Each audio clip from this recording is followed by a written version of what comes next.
Hello, everyone.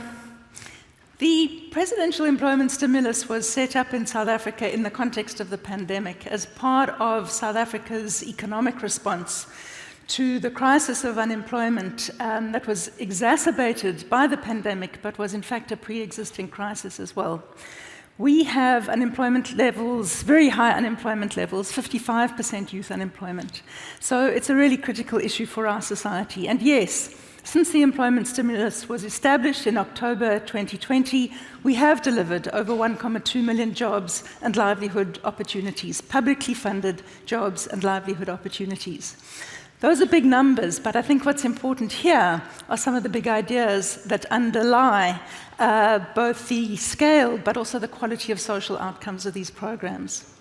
So our starting point is that work matters, that unemployment has really corrosive impacts on those directly affected, on their communities, and on society as a whole. Now, most of our societies accept that things like education, health, public transport are too important for the functioning of society, for the well-being in society, to leave to markets alone. And yet, there's an extent to which we leave employment to labor markets alone. Instead, we need to consider the case for a level of social provision of employment in contexts in which markets are unable to create employment at the scale of need. And that's really what we're discussing here. It's part of a wider discussion on things like job guarantees, but we believe that the social provision of employment can start in a neighborhood near you.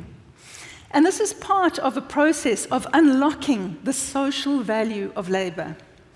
When there's no market demand for labor, it's as if there is no value to that labor. It is a wasted and wasting asset in societies. And yet labor is an enormous resource for the development of societies at all kinds of levels.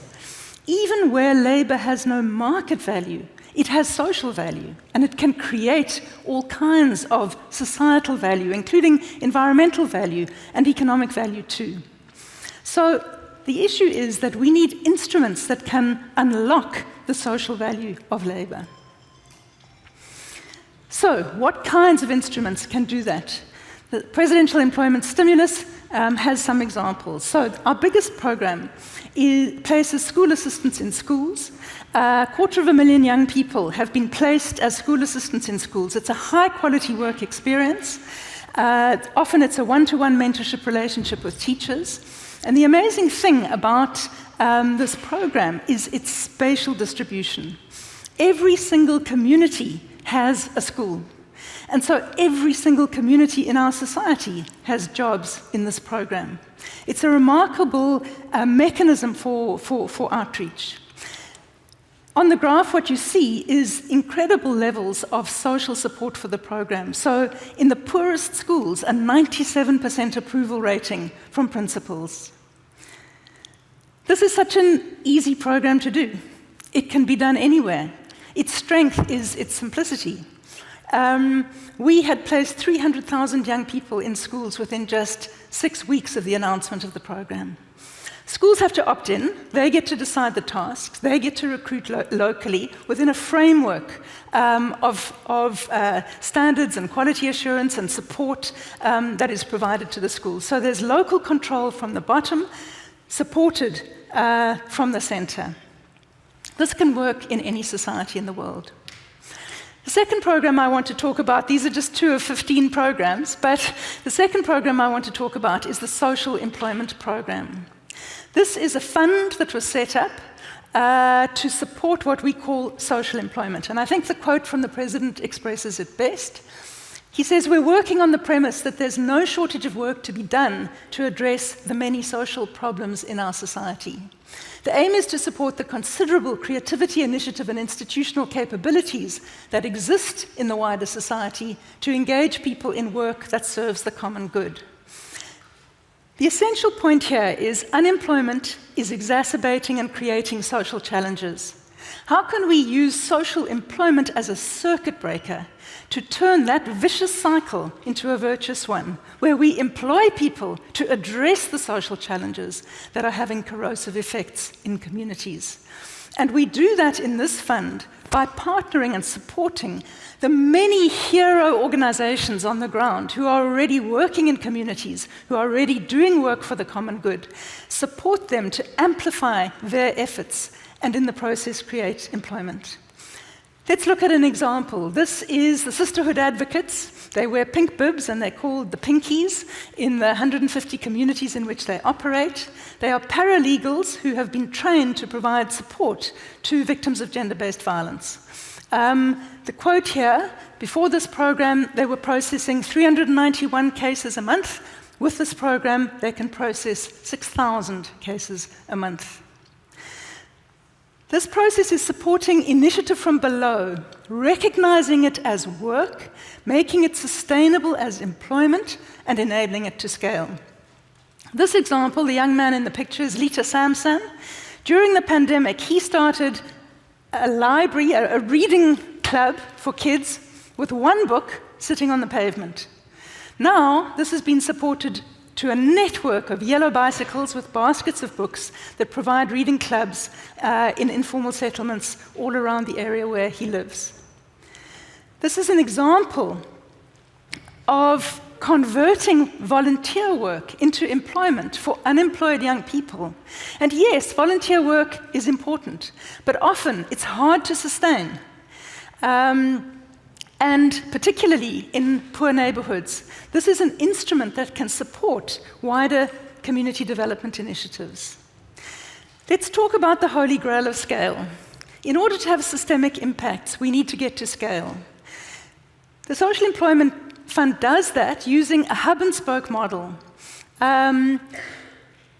Scaling is often about replicating the same thing.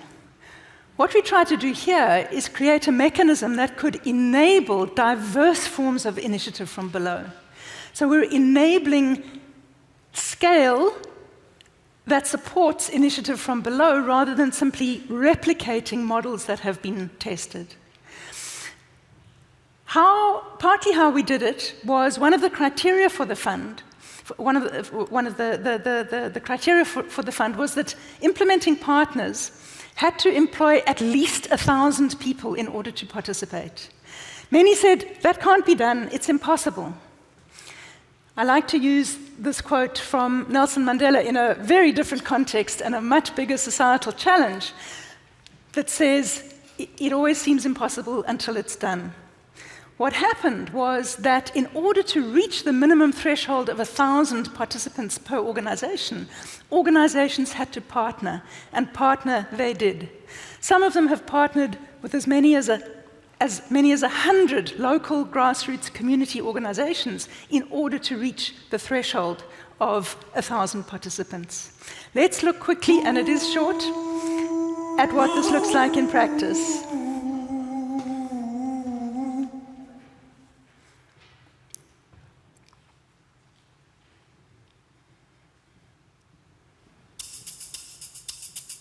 We have employed 2,117 people, together with 40 inner-city-based NGOs.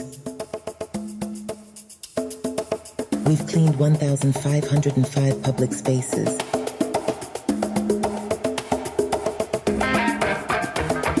Working for the good of all. From ECD to basketball. 402 people participated in tourism events. 332 public spaces were activated. Everybody standing tall. Everybody standing tall. 4,948 people participated in sports, arts, literature, and cultural activities. 48 homeless people are employed.